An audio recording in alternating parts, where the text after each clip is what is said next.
Don't forget to subscribe for more and press the bell icon to never miss any video. बिस्मिल्लाहिर्रहमानिर्रहीम। अस्सलाम वालेकुम। कैसे हैं आप सब लोग? उम्मीद करती हूँ खैरियत से होंगे।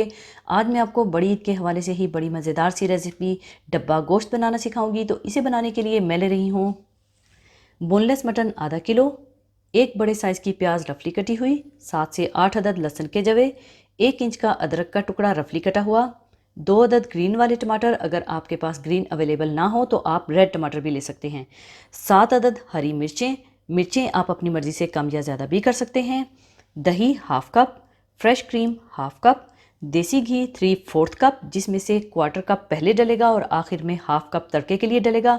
अगर आप ऑयल का इस्तेमाल करना चाहते हैं तो आप ऑयल ले लीजिएगा। इसके अलावा खशखाश 1 टेबलस्पून, काजू 15 अदद, चारों मगज़ 2 टेबलस्पून, भुना कुटा ज़ीरा 1 टीस्पून, भुना कुटा धनिया 1 टीस्पून, गरम मसाला पाउडर हाफ़ टी स्पून, नमक हस्बे ज़रूरत, और इसके अलावा 2 अदद फेंटे हुए अंडे, थोड़े से स्लाइसिस कटे हुए टमाटर के, थोड़ी सी कटी शिमला मिर्चें और थोड़ा सा हरा धनिया चाहिए होगा।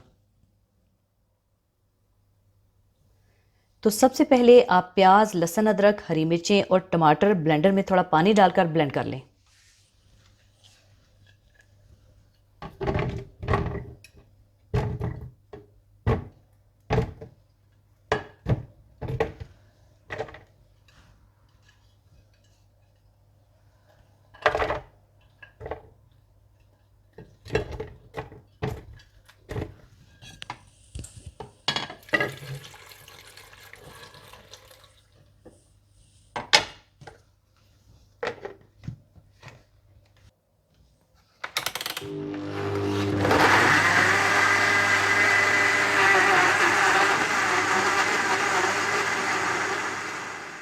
ब्लेंड करने के बाद आप इस मिक्सचर को पकने के लिए चढ़ा दें।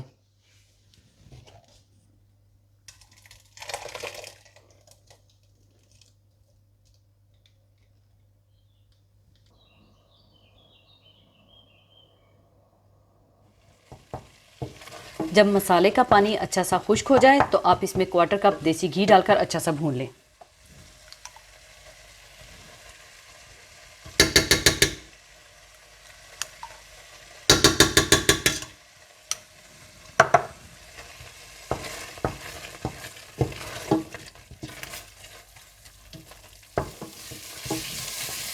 और जब मसाला अच्छा सा भुन जाए तो आप इसमें डाल दें मटन, दही, भुना कुटा धनिया और ज़ीरा और नमक डालकर अच्छा सा भून लें।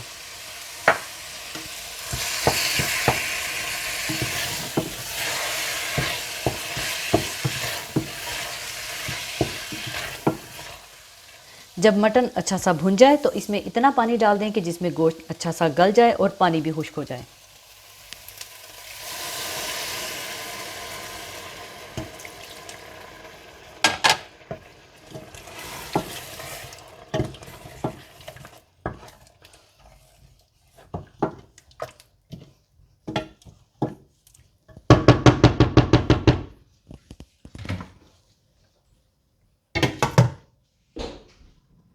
इसी दौरान आप काजू, खशखाश और चारों मगज़ थोड़ा सा पानी डालकर पीस कर रख लीजिएगा।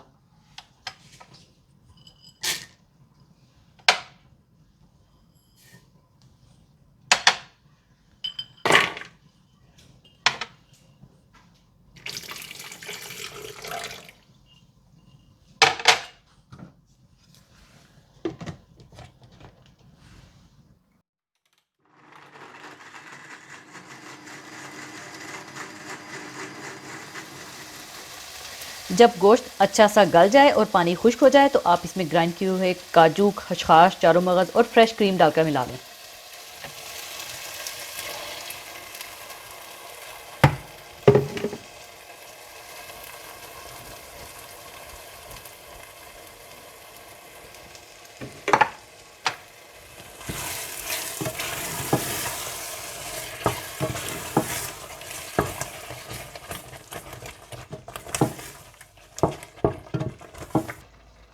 और अब आप इसमें गरम मसाला डालकर इसे 5 मिनट के लिए दम लगा दें।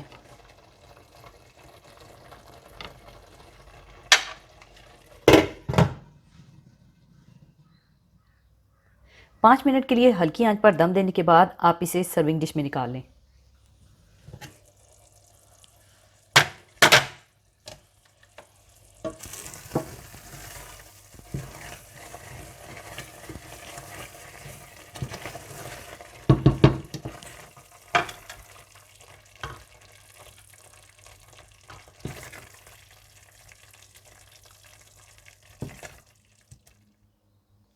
इसके बाद सर्विंग डिश पर टमाटर, शिमला मिर्चें, हरा धनिया डालकर ऊपर फेंटे हुए अंडे डालकर फैला लीजिएगा।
इसके बाद घी को खूब गर्म कर लीजिएगा और इसे थोड़ा थोड़ा करके ऊपर डाल दीजिएगा ताकि अंडा अच्छा सा पक जाए।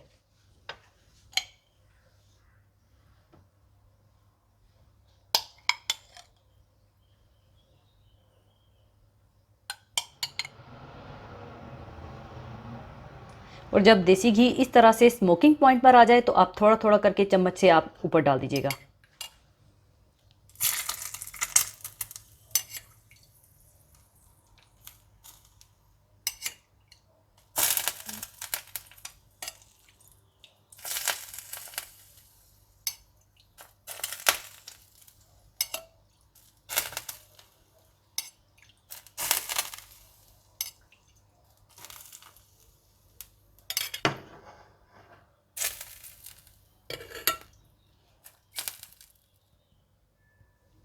लीजिए, बड़ी मज़ेदार सी रेसिपी डब्बा गोश्त तैयार है। और अगर आपको लगे कि देसी घी ज़रा ज़्यादा है तो आप अपनी मर्ज़ी से ऊपर थोड़ा कम देसी घी का इस्तेमाल कर लीजिएगा और ईद पर ज़रूर ट्राई कीजिएगा और मुझे अपनी दुआ में याद रखिएगा। और जाने से पहले एक हदीस पाक शेयर करना चाहूँगी। हदीस पाक इस तरह से है।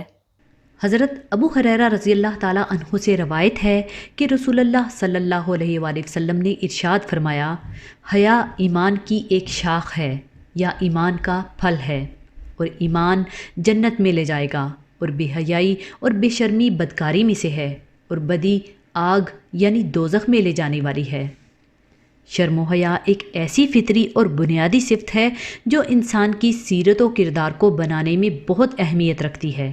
यही इंसान को बहुत से बुरे कामों और बुरी बातों से रोकती है और अच्छे और शरीफाना कामों के लिए इंसान को आमादा करती है। इसी तरह शर्म व हया इंसान की बहुत सी खूबियों की जड़ और बहुत सी बुराइयों से उसको बचाने वाली है। हया इस्लाम के तरीक़ों में से है। हया और ईमान में एक ख़ास ताल्लुक़ और रिश्ता है। इसीलिए हया को ईमान की एक शाख से ताबीर किया गया है जिसका फल जन्नत है। इसके मुकाबले में बेशर्मी और बेहयाई दोज़ख में ले जाने वाली है। इसी के साथ मैं आपसे इजाज़त चाहूँगी। अपना बहुत ख्याल रखिएगा, दुआओं में याद रखिएगा। अल्लाह हाफ़िज़।